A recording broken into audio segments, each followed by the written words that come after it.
ক্লান্ত হলে সামনে দাঁড়ায়, অবসরে তাতেই চড়ে। হোক না যতই মধ্যবিত্ত, স্বপ্ন ছাওয়া আলগা ঘরে। এই সমতল জীবন শেষে একটা কথাই বলার থাকে, সব মানুষই বুকের ভেতর একটা নিজের পাহাড় রাখে। হ্যাঁ, আমাদের বুকের ভেতর অনেকটা জায়গা জুড়ে বড় যত্নে, বড় আদরে থাকে আমাদের সবচেয়ে প্রিয় বন্ধু। মনের দখলদারি তো তারই। বন্ধুর জন্য প্রত্যেকটা দিনই বন্ধু দিবস।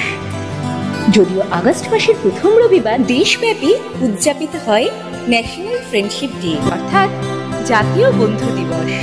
এই কথা আমাদের সকলেরই জানা। আর এই বিশেষ দিনে বন্ধুত্বের প্রতি শ্রদ্ধা জানিয়ে টিফিন বক্সের এবারের নিবেদন অপরাজেয় কথাশিল্পী শরৎচন্দ্র চট্টোপাধ্যায়ের বিখ্যাত ক্লাসিক উপন্যাস থেকে চিরকালীন বন্ধুত্বের আখ্যান ইন্দ্রনাথ ও শ্রীকান্ত। অলোক সামান্য কিশোর চরিত্র ইন্দ্রনাথ কথা সাহিত্যের এক বিস্ময়কর সৃষ্টি। ভবঘুরে শ্রীকান্ত আজীবন তার হৃদয় অনুভবের নিভৃত প্রদেশে অনেকের স্মৃতি লালন করেছে। কিন্তু ইন্দ্রনাথ চরিত্রের তীব্র জ্যোতি তার হৃদয়কে যতটা ভরিয়ে রেখেছিল, ততটা বুঝি আর কারণ নয়। শরৎচন্দ্রের অনন্য সাধারণ সাহিত্য মানস ও শিল্প কুশলতা ইন্দ্রনাথ চরিত্রকে বাংলা কথা সাহিত্যের ইতিহাসে অক্ষয় আসনে প্রতিষ্ঠা করেছে। গল্প উপস্থাপনার প্রয়োজনে আমরা মূল কাহিনী ও ভাবকে অক্ষত রেখে ভাষার ক্ষেত্রে সামান্য রদবদল করেছি। এখানে একটা ব্যাপার বিশেষভাবে বলে রাখা প্রয়োজন যে কাহিনী শুরুতে একটা ফুটবল ম্যাচ ও তৎসংক্রান্ত মারামারির কিছু বিবরণ আছে বাঙালি আর মুসলমান ছাত্রদের মধ্যে। লেখক সম্ভবত বাঙালি বলতে এক্ষেত্রে ওই প্রচলিত ধারণা অনুসারে হিন্দু ছাত্রদের বোঝাতে চেয়েছেন। সেটা শুধুমাত্র গল্পের প্লট নির্মাণের জন্যই। টিফিন বক্স কোনোভাবেই ধর্মীয় বিভেদে বিশ্বাসী নয়, বরং এই বন্ধু দিবসে বিভিন্ন ধর্ম সম্প্রদায়ের মধ্যে পারস্পরিক বিশ্বাস, মৈত্রী এবং সুসম্পর্ক বজায় থাকুক, এটাই আমাদের কাম্য। আজকের গল্পের মূল চরিত্রগুলো হল শ্রীকান্ত, ইন্দ্রনাথ, পিসিমা, পিসেমশাই, রামকমলবাবু, কিশোরী সিং, শ্রীকান্তের পিস্তত বর্দা, মেজদা এবং ছিনাদ বহুরূপী। বিভিন্ন ভূমিকায় যারা অভিনয় করেছেন তাদের সাথে পরিচয় করিয়ে দেই।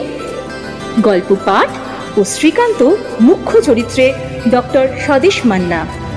পাশাপাশি পিসেমশাই চরিত্রটিও ওনার পরিবর্তিত স্বরে অর্থাৎ ভয়েস মডিউলেশনে আমরা শুনতে পাচ্ছি এই গল্পে। অপর প্রধান চরিত্র ইন্দ্রনাথের ভূমিকায় রয়েছেন অর্ধেন্দু মজুমদার, যার ভয়েস মডিউলেশনে আমরা পেয়ে যাব রামকমলবাবু, কিশোরী সিং এবং ছিনাদ বহুরূপীর চরিত্র। পিসিমার চরিত্রে রূপকথা বিশ্বাস। শ্রীকান্তের পিস্তত বর্দার ভূমিকায় অর্ণব দত্ত, মেজদার ভূমিকায় দেবাংশু কণ্ঠ। পোস্টার ডিজাইনে সোমরাজ সাহা, ভিডিও নির্মাণে অর্ধেন্দু মজুমদার ও সোমরাজ সাহা, যারা নেপথ্যে থেকে আমাদের টিফিন বক্সকে আন্তরিকভাবে সাহায্য করেছেন, আমরা তাদের কাছে ঋণী। তারা হলেন সন্ধ্যা চক্রবর্তী, শর্মিষ্ঠা দাস, মাধুরী ভট্টাচার্য এবং সম্ভৃতা দাস। এই গল্পের খসড়া এডিট করেছেন অর্পিতা চক্রবর্তী কণ্ঠ। গল্পের সূত্রধর আমি ঐন্দ্রিলা। গল্পের সম্পাদনা, আবহ এবং সমগ্র নির্মাণে ডক্টর স্বদেশ মান্না এবং অর্ধেন্দু মজুমদার।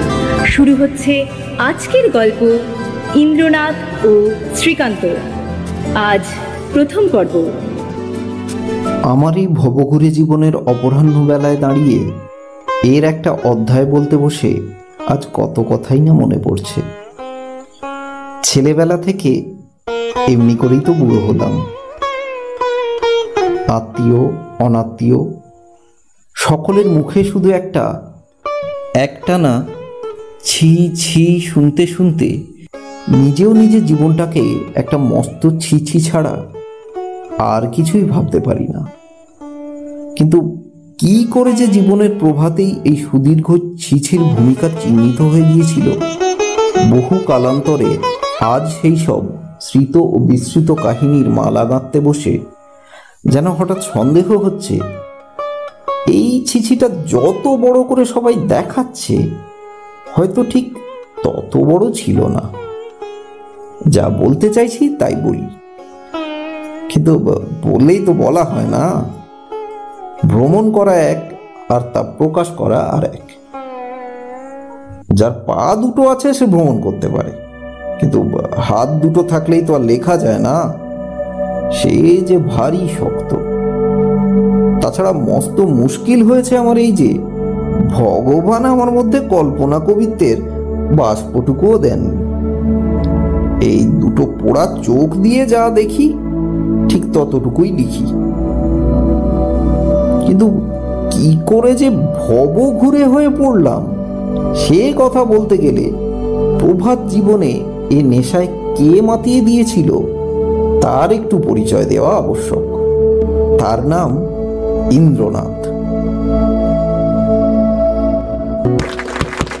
আমাদের প্রথম আলাপ একটা ফুটবল ম্যাচে। আজ সে বেঁচে আছে কিনা জানি না, কারণ বহু বছর পূর্বে একদিন কাক ভোরে ঘর বাড়ি বিষয় আশয় আত্মীয় স্বজন সমস্ত পরিত্যাগ করে সেই যে এক বস্ত্রে সে সংসার ত্যাগ করে চলে গেল, আর কখনো ফিরে এলো না। উফ, সে দিনটা কি মনেই পড়ে। স্কুলের মাঠে বাঙালি ও মুসলমান ছাত্রদের ফুটবল ম্যাচ। সন্ধ্যা হয় হয়, মগ্ন হয়ে দেখছি, আনন্দের সীমা নেই। হঠাৎ ওরে বাবা, এ কি রে! চটপট শব্দ এবং মারো শালাকে, ধরো শালাকে, কি একরকম যেন বিহ্বল হয়ে গেলাম।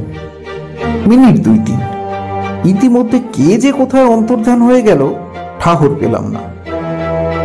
ঠাহর পেলাম ভালো করে তখন, যখন পিঠের ওপর একটা আস্ত ছাতির বাঁট পটাশ করে ভাঙল এবং আরো গোটা 2-3 মাথার ওপর পিঠের ওপর পড়তে লাগলো। 5-7 জন মুসলমান ছোকরা তখন আমার চারিদিকে ব্যূহ রচনা করেছে। পালাবার এতটুকু পথ নেই। আরো একটা ছাতার বাঁট, আরো একটা। ঠিক সেই মুহূর্তে যে মানুষটি বাইরে থেকে বিদ্যুৎ গতিতে ব্যূহ ভেদ করে আমাকে আগলে দাঁড়ালো সেই ইন্দ্রনাথ। ছেলেটি কালো, তার বাঁশির মতো নাক, প্রশস্ত সুডৌল কপাল, মুখে 2-4টে বসন্তের দাগ, মাথায় আমার মতোই, কিন্তু বয়সে কিছু বড়। বলল, ভয় কি? ঠিক আমার পেছন পেছন বেরিয়ে এসো।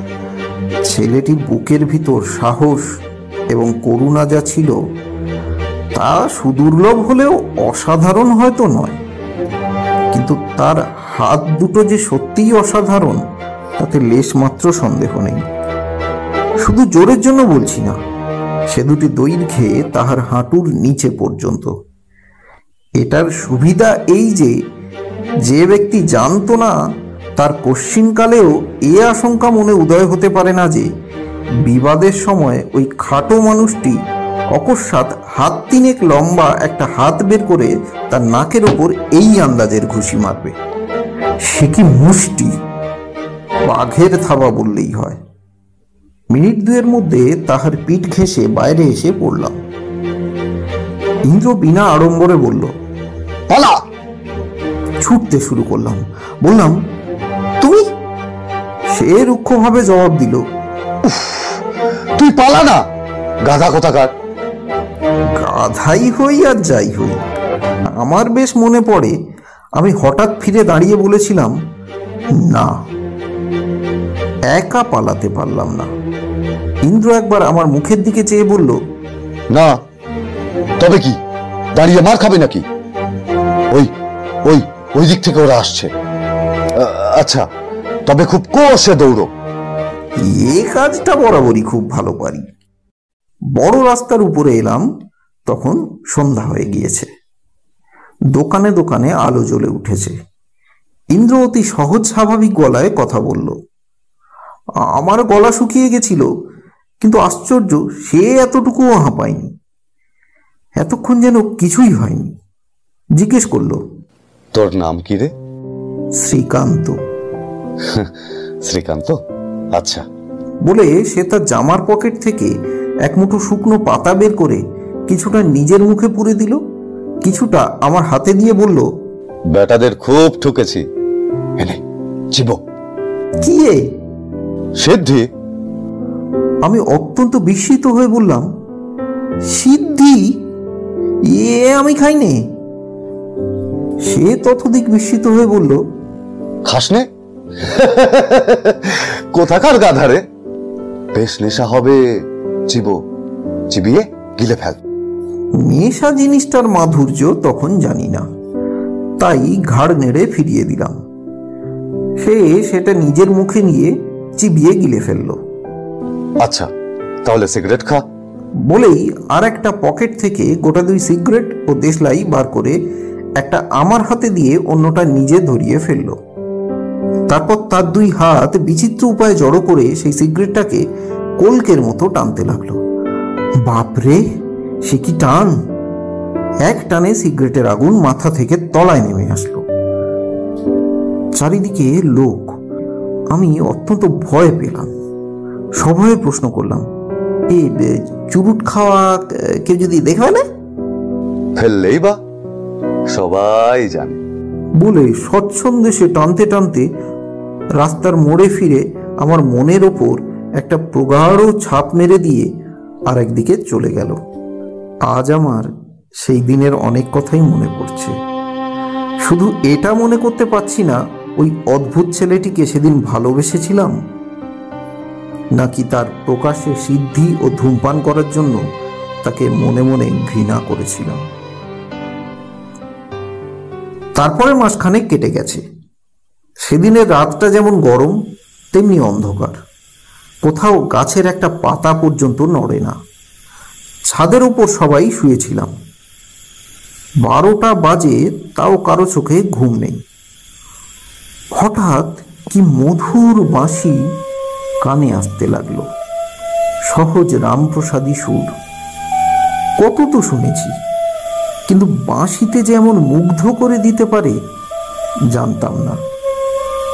বাঁশির সুর ক্রমশ নিকটবর্তী হচ্ছে। পিসেমা উঠে তার বড় ছেলেকে বললেন, হ্যাঁ রে নবীন, বাঁশি বাজাইতে রায়দের ইন্দ্র নাকি? বরদা বললেন, সে হতভাগা ছাড়া এমন বাঁশি বা বাজাবে কে? আর ওই বনের মধ্যেই বা ঢুকবে কে? বলিস কি রে, ওকে গোসাই বাগানের ভেতর দিয়ে আসছে নাকি? বরদা বললেন, পিসিমাই ভয়ঙ্কর অন্ধকারে ওই অদূরবর্তী গভীর জঙ্গলটা স্মরণ করে মনে মনে বোধহয় শিউরে উঠলেন। ভয় ভয় প্রশ্ন করলেন, আচ্ছা, ও মা কি বারণ করে না? গোসাই বাগানে কত লোক যে সাপে কামড়ে মরেছে তার সংখ্যা নেই। আচ্ছা, ওই জঙ্গলে এত রাত্রি শোনাটা কেন? বরদা একটুখানি হেসে বললেন, আর কেন?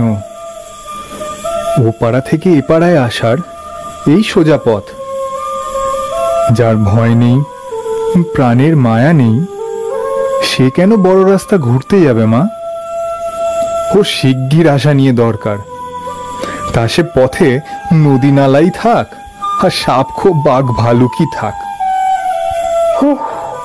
ধন্যি ছেলে, বাপরে। বলে পিসিমা একটা নিঃশ্বাস ফেলে চুপ করলেন। বাঁশির সুর ক্রমশ সুস্পষ্ট হয়ে আবার ধীরে ধীরে অস্পষ্ট হয়ে দূরে মিলিয়ে গেল। সেই ইন্দ্রনাথ। সেদিন ভাবছিলাম, যদি অতখানি জোর এবং এমনি করে মারামারি করতে পারতাম, আর যদি অমনি করে বাঁশি বাজাতে পারতাম। কিন্তু কেমন করে বন্ধুত্ব করি, সে যে আমার অনেক উপরে। তখন স্কুলেও সে আর পড়ে না। শুনেছিলাম হেডমাস্টার মশাই অবিচার করে তার মাথায় গাধার টুপি দেওয়ার আয়োজন করতেই সে বেচারা মর্মাহত হয়ে হঠাৎ হেডমাস্টারের পিঠের ওপর কি একটা করে ঘৃণা ভরে স্কুলের রেলিং ডিঙিয়ে বাড়ি চলে এসেছিল। আর কোনোদিন যায়নি। অনেকদিন পরে তার মুখেই শুনেছিলাম সে খুব সামান্য অপরাধ, হিন্দুস্তানি পণ্ডিতজি ক্লাসের মধ্যেই ঘুমিয়ে পড়তেন, এমনি এক সময় সে তার টিকিটি কাঁচি দিয়ে কেটে ছোট করে দিয়েছিল মাত্র। বিশেষ কিছু ক্ষতি হয়নি, কারণ পণ্ডিতজি বাড়ি গিয়ে তার নিজের টিকিটি নিজের চাপকানের পকেটেই ফিরে পেয়েছিলেন, হারিয়ে যায়নি। তাও কেন যে পণ্ডিতের রাগ কমেনি এবং হেডমাস্টারের কাছে নালিশ করেছিলেন, সে কথা আজ পর্যন্ত ইন্দ্র বুঝতে পারেনি। সেটা পারেনি, কিন্তু এটা সে ঠিক বুঝেছিল যে স্কুল থেকে রেলিং ডিঙিয়ে বাড়ি আসার রাস্তা তৈরি হলে সেখানে আবার ফিরে যাওয়ার পথ গেটের ভিতর দিয়ে আর খোলা থাকে না। কিন্তু খোলা ছিল কি ছিল না এটা দেখার শখও তার ছিল না। এমনকি মাথার ওপর 10-20 জন অভিভাবক থাকা সত্ত্বেও কেউ কোনো মতেই আর তার মুখ বিদ্যালয়ের অভিমুখে ফেরাতে সক্ষম হলো না। ইন্দ্র কলম ফেলে নৌকার দাঁড় হাতে তুলল। তখন সে সারাদিন গঙ্গায় নৌকার উপর। তার নিজের একটা ছোট ডিঙি ছিল, জল নেই, ঝড় নেই, দিন নেই, রাত নেই, একা তার ওপর। হঠাৎ হয়তো একদিন সে পশ্চিমের গঙ্গার একটানা স্রোতে পানসি ভাসিয়ে দিয়ে হাল ধরে চুপ করে বসে রইল। 10-15 দিন আর তার কোনো খোঁজ পাওয়া গেল না। গরিবের ছেলে লেখাপড়া শিখতে গ্রাম ছেড়ে পরের বাড়িতে আসলো, তার সাথে তুমি মিশলেই বা কেন এবং মিশবার জন্য এত ব্যাকুল হলেই বা কেন? তা না হলে আজ তো তোমার থাক থাক থাক থাক আর বলে কাজ নেই। হাজার লোক এ কথা আমাকে লক্ষবার বলেছে, নিজেকে নিজে আমি এ প্রশ্ন কোটিবার করেছি, কিন্তু সব মিথ্যা। কেন যে এ জবাব তোমরাও দিতে পারবে না। যিনি সব জানেন তিনিই শুধু বলে দিতে পারেন কেন এত লোক ছেড়ে সেই একটা হতভাগার প্রতি আমার সমস্ত মন প্রাণটা পড়ে থাকতো এবং কেন সেই খারাপের সঙ্গে মেলবার জন্যই আমার দেহের প্রতি কণাটি পর্যন্ত উন্মুখ হয়ে উঠেছিল। সে দিনটা আমার খুব মনে পড়ে। সারাদিন অবিশ্রান্ত বৃষ্টিপাত, শ্রাবণের সমস্ত আকাশটা ঘন মেঘে সমাচ্ছন্ন হয়ে আছে এবং সন্ধ্যা উত্তীর্ণ হতে না হতেই চারিদিকে গাঢ় অন্ধকার ছেয়ে গেছে। সকাল সকাল খাওয়া দাওয়া করে আমরা কয়েক ভাই নিত্য প্রথা মতো বাইরে বৈঠকখানার ঢালা বিছানার উপর রেড়ির তেলে সেজ জ্বালিয়ে বই খুলে বসেছি। বাইরের বারান্দায় একদিকে পিসে মশাই ক্যাম্বিসের খাটের ওপর শুয়ে সান্ধ্য তন্দ্রাটুকু উপভোগ করছেন এবং অন্যদিকে বসে বৃদ্ধ রামকমল ভট্টাচার্য আফিং খেয়ে অন্ধকারে চোখ বুজে থেলো হুঁকোয় ধূমপান করছেন। দেউড়িতে হিন্দুস্তানি পেয়াদাদের তুলসীদাসী সুর শোনা যাচ্ছে এবং ভিতরে আমরা 3 ভাই মেজদার কঠোর তত্ত্বাবধানে নিঃশব্দে বিদ্যাভ্যাস করছি। ছোড়দা, যতীনদা ও আমি 3য় ও 4র্থ শ্রেণীতে পড়ি এবং গম্ভীর প্রকৃতি মেজদা বারদুই এন্ট্রান্স ফেল করে গভীর মনোযোগের সাথে 3য়বারের জন্য প্রস্তুত হচ্ছেন। আমাদের পড়ার সময় ছিল 7:30 থেকে 9টা। এই সময়টুকুর মধ্যে কথাবার্তা বলে মেজদার পাশের পড়ার বিঘ্ন না করি, এই জন্য তিনি নিজে রোজ কাঁচি দিয়ে কাগজ কেটে 20-30টা টিকিটের মতো করতেন। তার কোনোটাতে লেখা থাকতো বাইরে, কোনোটাতে থুতু ফেলা, কোনোটাতে নাক ঝাড়া, আবার কোনোটাতে তেষ্টা পাওয়া ইত্যাদি।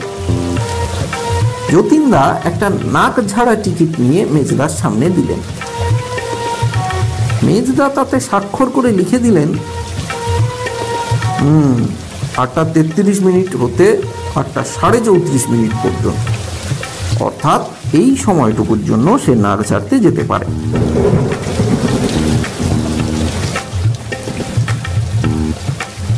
ছুটি পেয়ে যতীনদা চলে যেতেই ছোড়দা থুতু ফেলা টিকিট পেশ করলেন।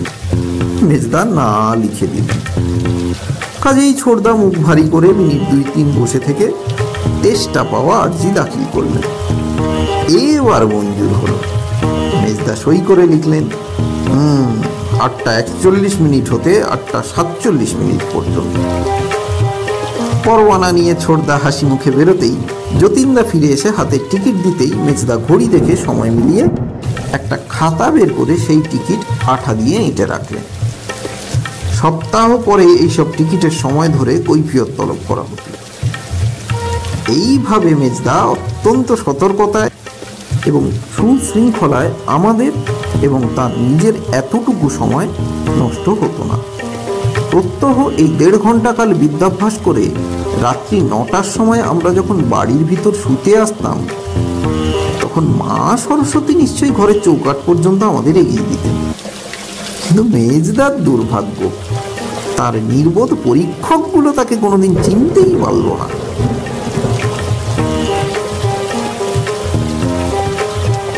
তাকে বারংবার ফেল করিয়ে দিতে লাগলো। এ অদৃষ্টের বড় অন্ধ বিচার।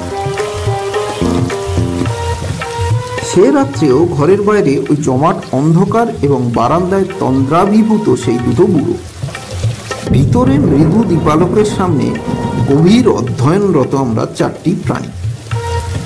ছোটদা ফিরে আসায় তৃষ্ণায় আমার একেবারে বুক ফেটে যেতে লাগলো।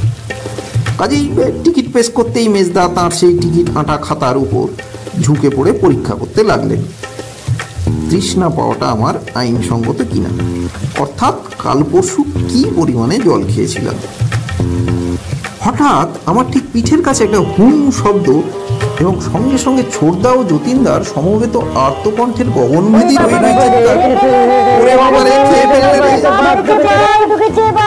আমি ঘাড় ঘুরে ফিরে দেখার আগেই মেজদা মুখ তুলে একটা বিকট শব্দ করে বিদ্যুৎ বেগে তার 2 পা সম্মুখে ছড়িয়ে সেজ উল্টে দিলেন। তখন সেই অন্ধকারের মধ্যে যেন দক্ষ যজ্ঞ বেঁধে গেল। মেজদার ছিল ফিটের ব্যামো। তিনি সেই যে ও করে প্রদীপ উল্টে চিত হয়ে পড়লেন আর খাড়া হলেন। ঠেলাঠেলি করে বেরোতেই দেখি পিসিমশাই তার 2 ছেলেকে বগলে চেপে ধরে তাদের অপেক্ষাও তেজে চেঁচিয়ে বাড়ি ফাটিয়ে ফেলছেন। এ যেন 3 বাপ বেটার কে কতখানি হাঁ করতে পারে তার লড়াই চলছে। এই সুযোগে একটা চোর নাকি ছুটে পালাচ্ছিল, দেউড়ি সিপাহীরা তাকে ধরে ফেলেছে। পিসিমশাই প্রচন্ড চিৎকারে হুকুম দিচ্ছেন, ইত্যাদি। মুহূর্তকালের মধ্যে আলোয়, চাকর বাকরে ও পাশের লোকজনে উঠোন পরিপূর্ণ হয়ে গেল। দারোয়ানরা চোরকে মারতে মারতে আধমরা করে টেনে আলোর সম্মুখে ধাক্কা দিয়ে ফেলে দিল। তখন চোরের মুখ দেখে বাড়ি শুদ্ধ লোকের মুখ শুকিয়ে গেল। আরে এই যে ভট্টাচার্যি মশাই! তখন কেউ বা জল, কেউ বা পাখার বাতাস, কেউ বা তার চোখে মুখে হাত বুলিয়ে দেয়। পাখার বাতাস ও জলের ঝাপটা খেয়ে রামকমল বাবু প্রকৃতিস্থ হইয়া ফুঁপিয়ে কেঁদে উঠলেন। সবাই প্রশ্ন করল, আপনি অমন করে ছুটছিলেন কেন? ভট্টাচার্যি মশাই কাঁদতে কাঁদতে বললেন, বাবা বাঘটায় সে একটা আলো হাত মেরে ওইসব আনা থেকে এড়িয়ে এলো। ছোটদা ও যতীনদা বারংবার বলতে লাগলো, ভালুক নয় বাবা, একটা নেকড়ে বাঘ। হুম করে ল্যাজ গুটিয়ে পাপোশের ওপর বসেছিল। মেজদার চৈতন্য হলে তিনি নিমিলিত চক্ষে দীর্ঘশ্বাস ফেলে সংক্ষেপে বললে, রয়্যাল বেঙ্গল কিন্তু কোথায় সে? মেজদার দি রয়্যাল বেঙ্গলি হোক আর রামকমলের মস্ত ভালুকি হোক, সে এলোই বা কিভাবে আর গেলই বা কোথায়? এতগুলো লোক যখন দেখেছে তখন সে একটা কিছু তো বটেই। তখন সবাই লণ্ঠন নিয়ে ভয়চকিত হয়ে চারিদিকে খুঁজতে লাগলো। অকস্মাৎ পালোয়ান কিশোরী সিং ও মাইখা বলেই এক লাফে একেবারে বারান্দার উপর। তারপর সেও এক ঠেলাঠেলি কাণ্ড। এতগুলো লোক সবাই একসঙ্গে বারান্দায় উঠতে চায়, কারো মুহূর্ত বিলম্ব সয় না। উঠোনের এক প্রান্তে একটা ডালিম গাছ ছিল। দেখা গেল তারই ঝোপের মধ্যে বসে একটা বৃহৎ জানোয়ার, বাঘের মতোই বটে। চোখের পলকে বারান্দা খালি হয়ে বৈঠকখানা ভরে গেল। জনপ্রাণী আর সেখানে নেই। সেই ঘরের ভিড়ের মধ্যে থেকে পিসি মশাইয়ের উত্তেজিত কণ্ঠস্বর আসতে লাগলো, সরকি লাও, বন্দুক লাও। আমাদের পাশের বাড়ির গগনবাবুদের একটা মুঙ্গেরি গাদা বন্দুক ছিল। লক্ষ্য সেই অস্ত্রটার উপর। লাও তো বটে, কিন্তু আনে কে? ডালিম গাছটা যে দরজার কাছেই, এবং তার মধ্যে যে বাঘ বসে আছে। হিন্দুস্তানিরা আর সাড়া দেয় না। তামাশা দেখতে যারা বাড়ি ঢুকেছিল তারাও নিস্তব্ধ। এমনি বিপদের সময় হঠাৎ কোথা থেকে ইন্দ্র উপস্থিত। সে সামনের রাস্তা দিয়ে যাচ্ছিল, হাঙ্গামা শুনে বাড়ি ঢুকেছে।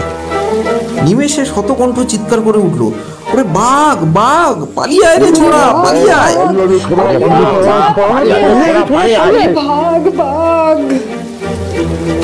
প্রথমটা সে থতমত খেয়ে ছুটে ভিতরে ঢুকল, কিন্তু কিছুক্ষণ পরে এই ব্যাপারটা শুনে একা নির্ভয় উঠোনে নেমে লণ্ঠন তুলে বাঘ দেখতে লাগলো। দোতলার জানলা হতে মেয়েরা রুদ্ধ নিঃশ্বাসে এই ডাকাত ছেলেটির জন্য দুর্গা নাম জপতে লাগলো। পিসিমতো ভয়ে কেঁদে ফেলল। নিচে ভিড়ের মধ্যে গাদাগাদি হয়ে হিন্দুস্তানি সিপাহীরা তাকে সাহস দিতে লাগলো। বেশ করে দেখে ইন্দ্র বলল, তারিক বাবু, এ বাঘ নয়। তার কথাটা শেষ হতে না হতেই সেই রয়্যাল বেঙ্গল টাইগার দুই থাবা জোর করে মানুষের গলায় কেঁদে উঠল। পরিষ্কার বাংলায় বলল, বাবু মশাই, আমি বাঘ ভালুক নয়, সেটা তো বহুরূপী। হো হো করে হেসে উঠল। ভট্টাচার্য মশাই খড়ম হাতে সর্বাগ্রে ছুটে আসলেন। দেখো দেখো, হ্যাঁ রাম আগা, তুমি ভয় দেখাবার জায়গা পাও না? পিসি মশাই মহাক্রোধে হুকুম দিলেন, শালা কো কান পকড় কে লাও।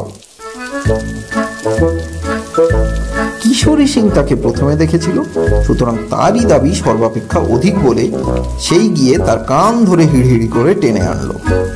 ভট্টাচার্য মশাই তার পিঠের ওপর খড়মের এক ঘা বসিয়ে দিয়ে রাগের মাথায় হিন্দি বলতে লাগলো, এই হারাম আদা অজাতে আসতে আমার কত চূর্ণ হকিয়া কটা সালাদ বেতারা আমাকে যেন কিলাইকে কাঁথায় পাকায় দিয়া গো।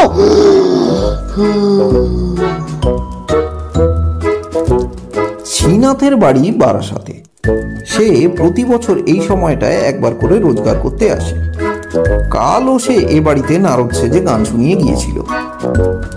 সে একবার ভট্টাচার্য মশায়ের আর একবার পিসি মশায়ের পায়ে পড়তে লাগলো। বললো, ছেলেরা অমন করে ভয় পেয়ে প্রদীপ উল্টে মহামারী কাণ্ড বাঁধিয়ে দেওয়ায় সে নিজেও ভয় পেয়ে গাছের আড়ালে গিয়ে লুকিয়েছে। ভাবছিল একটু ঠান্ডা হলেই বেরিয়ে এসে তার সাজ দেখাবে, কিন্তু ব্যাপার উত্তরোত্তর এমন হয়ে উঠলো যে তার আর সাহসে কুলোলো না। শ্রীনাথ কাকুতি মিনতি করতে লাগলো, কিন্তু পিসে মশায়ের আর রাগ পড়ে না। পিসিমা বললেন, তোমাদের ভাগ্যে ভালো যে সত্যিকারের বাঘ ভালো বার হয়নি। যে বীর পুরুষ তোমরা আর তোমার ওই দরোয়ানরা। ছেড়ে দাও ওই বেচারিকে, ছেড়ে দাও, আর দূর করে দাও দেউড়ির ওই খট্টাগুলোকে। একটা ছোট ছেলের যা সাহস, একবারই লুকিয়ে তা নাই গো।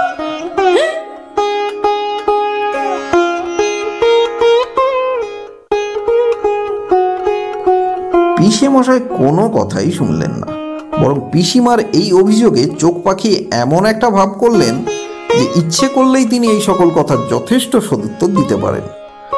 কিন্তু স্ত্রী লোকের কথার উত্তর দেওয়া পুরুষ মানুষের পক্ষে অপমানকর। তাই আরো গরম হয়ে হুকুম দিলেন, ব্যাটার লেজ কেটে দেওয়া হোক।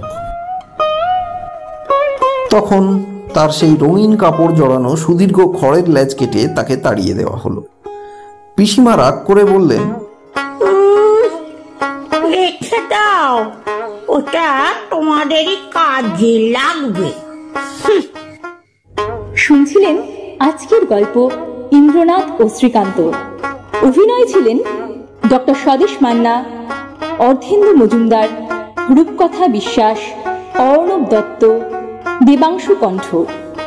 নেপথ্যে ছিলেন সন্ধ্যা চক্রবর্তী, শর্মিষ্ঠা দাস, মাধুরী ভট্টাচার্য ও সম্ভৃতা দাস। গল্পের সম্পাদনা, আবহ এবং সামগ্রিক নির্মাণে ডক্টর স্বদেশ মান্না এবং অর্ধেন্দু মজুমদার। আজ বিদায় নেওয়ার আগে আমি ঐন্দ্রিলা আপনাদের বলতে চাই, আগামী দিনে টিম টিফিন বক্স আপনাদের জন্যই নিয়ে আসছে ভিন্ন ভিন্ন স্বাদের অডিও স্টোরি। সকলে ভালো থাকুন, সুস্থ থাকুন আর শুনতে থাকুন টিফিন বক্স।